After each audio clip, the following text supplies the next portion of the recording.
Welcome back to another video right here on Free Will Photos. Today, we're going to do kind of a year-end review. Many of the photographers and YouTubers, they make these year-end reviews. And honestly, I do this, but I don't recall ever making content around it. On1 Photo Raw really does make it easy for us to look at our year-end review of photos, so that way we can kind of plan what we want to do moving forward. And I think this is the reason why I really enjoy using Photo Raw as my digital asset manager, just because of the way that I can kind of cut things and make it make sense for me. Now, if you don't have On1 Photo Raw, consider using my coupon code FreeWillPhotos20. It'll save you some money when you check out over at the On1 store on pretty much anything that you purchase. So if you already got Photo Raw, but you want to pick up something else, then consider using that coupon code. Let's go ahead and jump into the computer, and I'll kind of talk you through what I do at the end of every year. So here we are inside of my computer, and you can see that I'm just in the browse module. And for me, this is probably one of the places that I spend the most time to really unpack what it is that I do with my photos. And I recommend that you guys probably look into doing something very similar to what I do. With that being said, I have a few filters set up here. Now, I am in the catalog section because I do have all of my files that are associated with On1 cataloged. If you don't, that's okay. You don't have to. Just know that you'll have to create these searches and then save them as a style. Underneath the little style drop down, you just save it as a save new style. There it goes. I went down a little too far. And it'll work the exact same way. Now, for me and anyone else who has them cataloged, I highly recommend you create a smart album, because On1 will just start to do all of the thinking for you. And over here on the left-hand side, you can see that I have smart albums. Now, yours may be minimized, so if it is, just click on smart albums and it will open up for you. You can see I have quite a few smart albums, and I use 50 millimeters and 85 millimeters a lot in my personal work. So I like to look at those photos from time to time, and that's extremely helpful, but that's over my entire catalog. What I want to do is review the images that I've made and worked on over the last 12 months, over the last 6 months, whatever it may be. And I do that by clicking on a few different things. So I have all of my 2023 images, and this just so happens to work for me right now because I set this up from January 1st of 2023 until December 31st of 2023. However, when I go into the new year, let's say it's in June, I can just go over the past year. So that's going to give me photos from June of 23 all the way up until June of 24. All right. You can set these up however you want, and I'll show you how to do that here shortly. But what's beautiful about this is now in sequential order, I have photos that I've taken. Now, I don't know why this particular photo is all the way up here versus all of the other photos that I've taken throughout the year. But I can see that I've taken 12,258 photos in the year of 2023.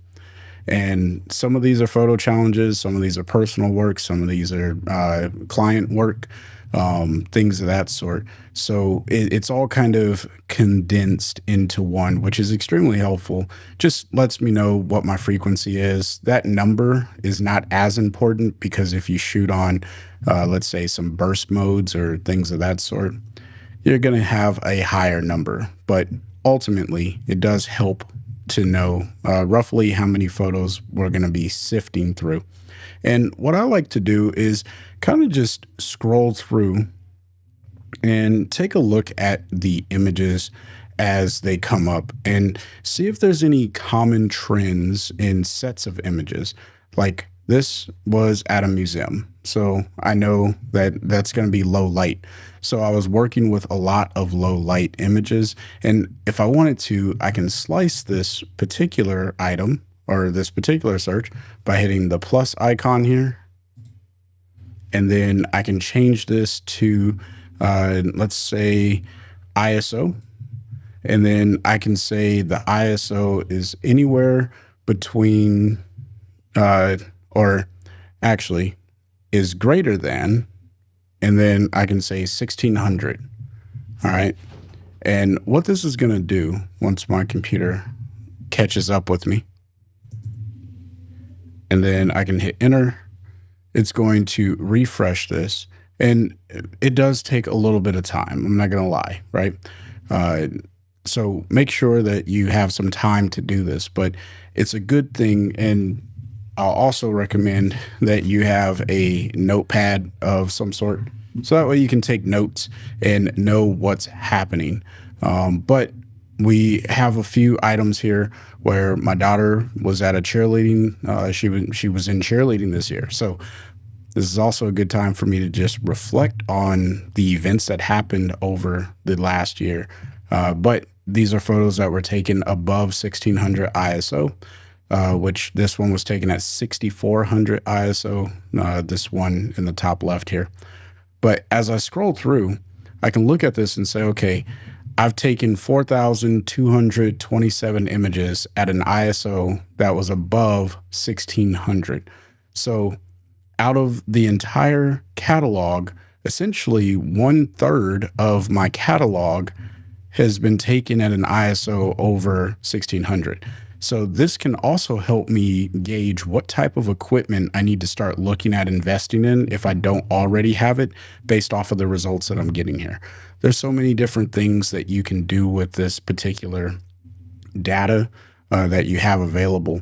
And what this also helps me with is, again, looking at different groups of images. So these are photos of my family that I took of them when we went to the Museum of the Bible in Washington, D.C. And, that's an indoor event. Lots of lights and, lots of low light opportunity to take photos. So I'm going to kind of scroll through these fairly quick because I know that we did this back in January. If I click on this image and I look at the capture date, it was on January 13th. So I know that this is in that first month. And you can even break these down by months if you so choose to. I personally like to just look at them all in one long catalog. And I'm just going to come all the way down here.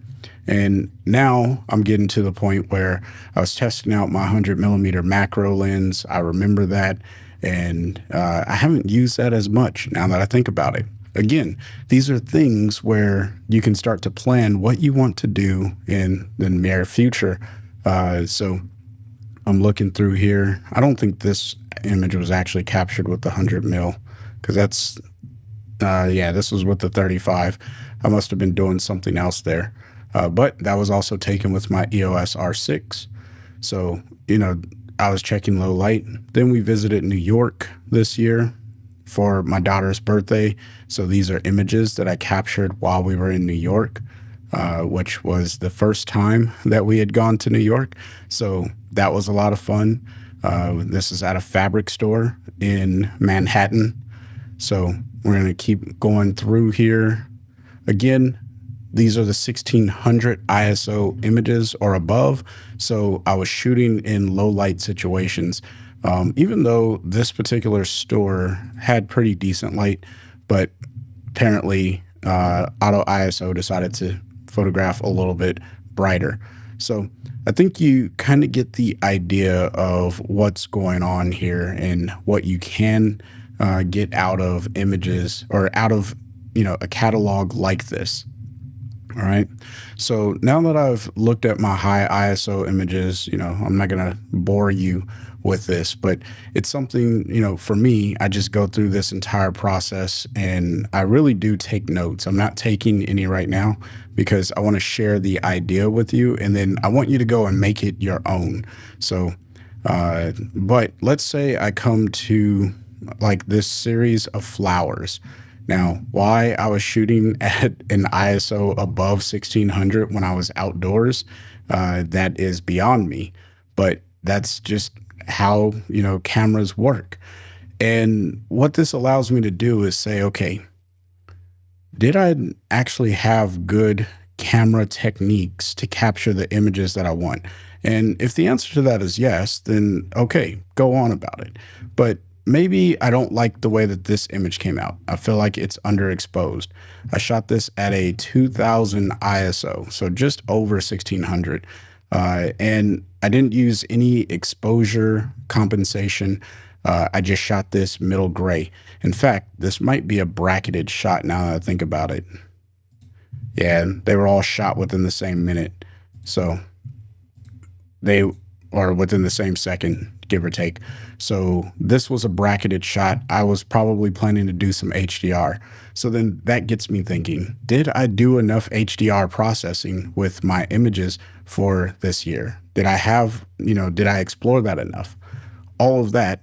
And, it just helps get you into that mood. Now, again, I'm only looking at the images over 1600. I still have a few more images to go. Now, this is a hiking trip that I went on with some friends, and I photographed their children. This is us back in New York for the second time in 2023. And we were at the Central Park Zoo here. And that's where I captured all of these images, visiting with some family that came into New York. So we went up and hung out with them as well, because we're relatively close to New York. And so, these are just images. And this also lets me know, did I really enjoy photographing animals? I don't know, probably not. But I can think that stuff through now, right? And this is also a good time for me to catch images where I'm like, you know what? I never touched that image and I really wanted to edit that image, like this image of whatever type of bird this is. I never edited any of these, it looks like. So maybe that's something I want to go back to and edit those images. And then there's memories. Now, this is the same friends that we went on the hike with. This is their dog. And this gives me an opportunity to say, hey, you know what? Maybe I want to send them a photo that I took of their dog while we were dog sitting and just provide them, a nice little gift. And unfortunately, his name is Toby. He passed away this year as well. So this was one of the last times that we got to interact with him. And so, you can really go through a lot of what happened in the year. Now, this is a photo walk that I went on with my family in a city called Carlisle. We just went on a random photo walk. These are photos that I took in my front yard. My wife was planting some daisies, and I took them and started photographing them. You'll notice that this is one of the images that I edited earlier in the year as well. So, just reviewing your images. Now, once you get to a point, after you've reviewed all of your images, right? So I'm looking at images above 1600 ISO because this is the ISO range that I really appreciate and enjoy. Here's some more images. I went on a photo walk with a good buddy of mine named TC, and he also has a YouTube channel. So I'll leave that linked in the description box below. So that way you can check him out. But, I'm not going to continue going through here. So I'll stop scrolling there. But at some point, I'm going to get to the end of the 1600 ISO images.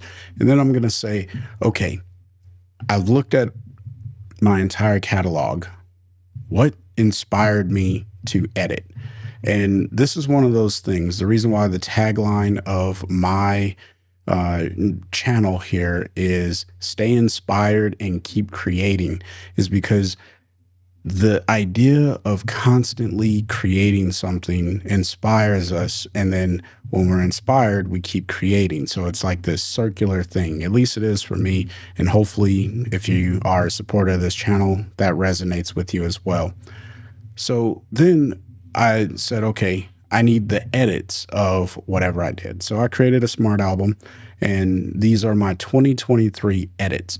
These are just photos that I edited in 2023.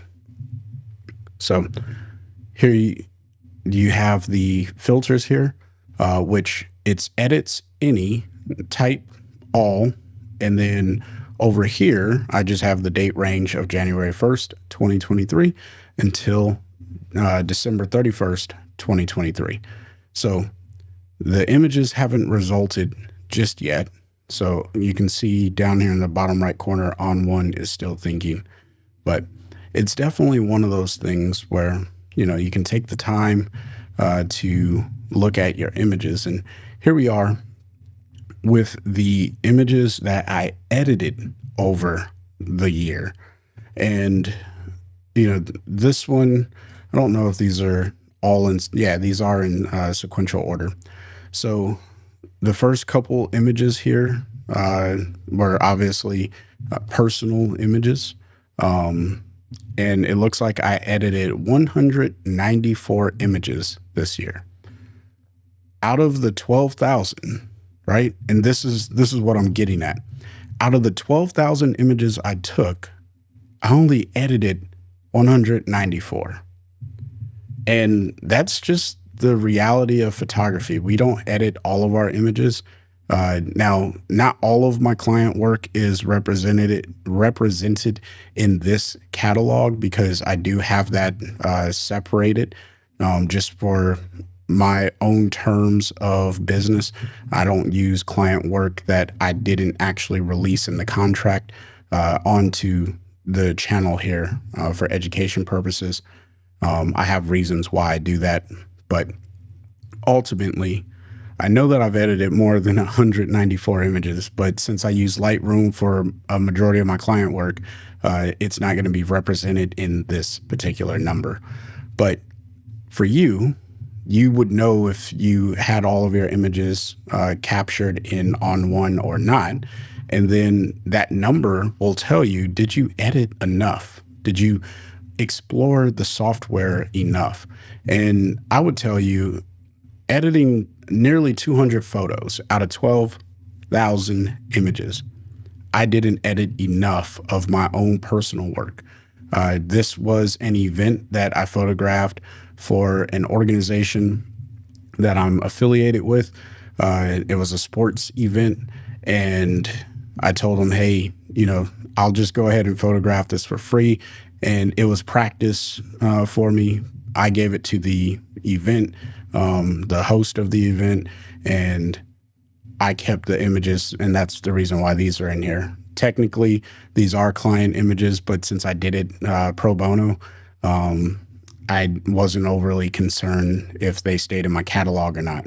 But then, we come down to some more photos here, and these are the images that minus the bike race ones, right? The bike race ones I edited because I told someone that I would do that for them. But all of these other images that you'll see in here, these are photos that inspired me to edit them for one reason or another. Now, some edits better than others. So as we scroll through here, you may see some photos that I've edited and you're like, man, that does not look good. I've said many times on my channel in videos that not all of my photos that I edit come out good. And good is very subjective, but ones that I'm not overly proud of. But that's the reality of modifying images inside of a software like ON1. You're not always going to get the most beautiful edits that you'll ever get. But some of these will probably look familiar because they're photos that are on the channel that you watched me edit on one of the videos, or I've used in a tutorial of some form. And then others were just things that I experimented with just to see what I can do. But what I like to do, like this image here, let's go ahead and just open this up. Let's change it. Or you know what? We'll just go full screen with it. So this image here, I took this at the Build Expo. I don't remember if I uh, updated this or posted this on my channel at any point. But I kind of just was playing around as I was walking back to the train that I took to get to New York that day. I was doing a little bit of street photography as I was on my way to the train. And, this individual kind of struck me, and I wanted to photograph, the person walking in that direction. And there wasn't anything interesting over on the other side. So I just added in an effect. And I've come to enjoy using this effect, but I only use it, I use it sparingly. So, that's one of the things that I look at when I'm doing my year in review of photos that I edit. Like, what effects am I using? What would be cool to see in future updates to On1 for people like me who reviews their catalog, at the end of the year, is an outline of how many of, or a way of seeing what the most used effect was. Like, was it black and white? Was it color enhancer? Was it tone enhancer? What was it that I used the most in my images?